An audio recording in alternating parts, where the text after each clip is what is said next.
שלנו, כשמדברים על רילוקיישן, עולים בדמיון מגורים נוצצים והזדמנויות להתחיל מחדש, אבל בפועל יש המון קשיים ובצדם גם מחירים כבדים. על כך אנחנו נדבר עם דוקטור חנה אורנוי, מתמחה בניהול בינלאומי. בוקר טוב. אז קודם כל נתחיל באילו סיטואציות עושים רילוקיישן.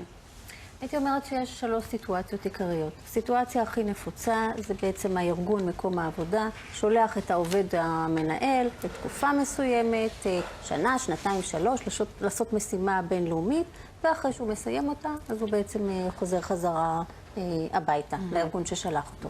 ואני מקפיץ אותנו לנושא שלנו, שלפי מחקרים אומרים שאחוז ניכר חוזר מוקדם יותר מהרילוקיישן, או שלא חוזר בכלל, פשוט נשאר בארץ המשלוח. נכון. עכשיו, מה זה אחוז ניכר? כן. יש מגוון של מחקרים. המחקרים נעים בין 16%, שזה יחסית עוד מתון, עד 45%, זאת סקאלה, 45% שחוזרים לפני הזמן. ואם אנחנו מדברים על מדינות מתפתחות, אסיה, אפריקה, כל המקומות נידחים בחבר העמים, מדברים אפילו על 75% של חוזרים טרם הזמן. שזה אומר בעצם שהרילוקיישן נכשל? זה אומר שהרילוקיישן נכשל, בוודאי בתחושה של הבן אדם, שהוא חזר קודם, של המשפחה שלו, וגם בטח בתחושה של הארגון, שהשקיע בו כסף והוא חזר לפני הזמן. אז בוא נמנה את הסיבות לכישלון כזה, ואיך אפשר להכין את המשפחות או את הנשלחים לרילוקיישן. אוקיי, אז קודם כל אני התחלתי ואמרתי, דיברתי על המדינות עם ה-75%. היום הרבה מאוד עסקים, זה לא הרילוקיישן הכיפי בארצות הברית, בקנדה, באירופה, כמו שאנחנו מדמיינים. היום הרבה אנשים נשלחים באמת לחורים, והפער התרבותי הוא כל כך גדול, והבדידות היא כל כך קשה. ובאה אישה ובאים הילדים, ולא בא להם להיות באזורים האלה. זה ממש נכפה עליהם, זה משהו נכפה שהוא עליהם, לא... נכון. וגם באופן אובייקטיבי, שאתה הולך למקום שכן יש בו תרבות וכן יש בו קדמה, ואולי התנאים אפילו יותר טובים מתנאי המחיה בישראל, עדיין... אתה רחוק מהמשפחה. רחוק מהמשפחה, העקירה מהחברה שלך, מהקומיוניטי שלך למקום חדש, הרבה פעמים זה לא מצליח. נכון. והנשלח צריך גם לדאוג לילדים שאולי שלא נקלטו, ולאישה שלא מוצאת עבודה לשנתיים, 3 או 4 שנה. זה לא רק לא מוצאת. קודם כל, באמת, הפרמטר הכי משמעותי של תחושה של כישלון נובעת בגלל של חוסר הסתגלות המשפחה. זה סיבה מספר 1, לכן חוזרים קודם. עכשיו, אם נפרק מה זה חוסר הסתגלות, זה הרבה מאוד מה שאקי אמר. היום נשים עושות קריירה, הן כבר לא רק עקרות הבית. רוב הרילוקיישנים זה אישה מלווה את בן הזוג. היא באה לשם, אם אין לה איזשהו ייעוד אחר, איזושהי משמעות אחרת, חסר לה החלק של העבודה. והתחושה היא תחושה של הקרבה. יש הבדלים בין נשים שמלוות לבין גברים שמלווים? יופי, כן, בוודאי.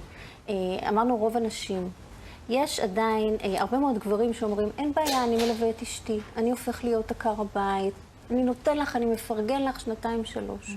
ומה שקורה בפועל, למרות שאנחנו חיים בחברה נאורה והגבר מוכן להיות עקר הבית, בפועל מחקרים מראים על קושי עצום בתפקיד הזה, ועל דיכאונות של גברים.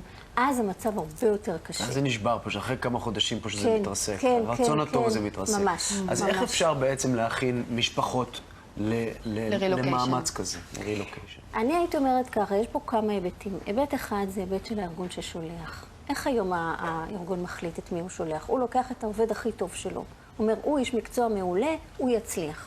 אבל אף אחד לא בודק את התא המשפחתי. את החוסן המשפחתי, את החוסן של התא המשפחתי. נכון, עכשיו יש פה בעיה אתית. מה, אנחנו נלך ונברר מה קורה עם אשתו והילדים? יש פה בעיה.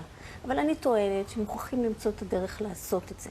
כי אם אתה לא עושה, אם אתה לא רואה שיש נכונות אמיתית מצד המשפחה, ואין ילדים עם צרכים מיוחדים ובעיות מיוחדות, ואין הורים מבוגרים שתלויים בך, כי זה בדיוק שלב החיים שההורים המבוגרים לפעמים חולים. נכון. תעשה את המיון הזה בעדינות, ואל תשלח מישהו שמאוד מראש זה מועד לפורענות. עכשיו, זה היה הצד של הארגון. זה הצד של הארגון. מה הצד של המשפחה? הצד של המשפחה זה באמת אותו אחד שקיבל את המועמדות. צריך לשבת עם המשפחה, בעיקר עם בת הזוג, ולעשות אבחון מאוד ברור. לבקש קודם? להעלות את האופציה קודם, שאפשר וגם אולי... לא להנחית את זה עליהם. לא להנחית, אלא לשבת עם בת הזוג ולעשות מין מפה של כל האם זה מתאים לנו או לא מתאים לנו. וללמוד אולי את המקום, לנסוע נסיעה מקדימה כדי לראות מי האנשים, אולי ליצור איזה שהם קשרים, שכונה. נכון מאוד. כל הקטע של הכנה מוקדמת והדרכה מוקדמת הוא קריטי.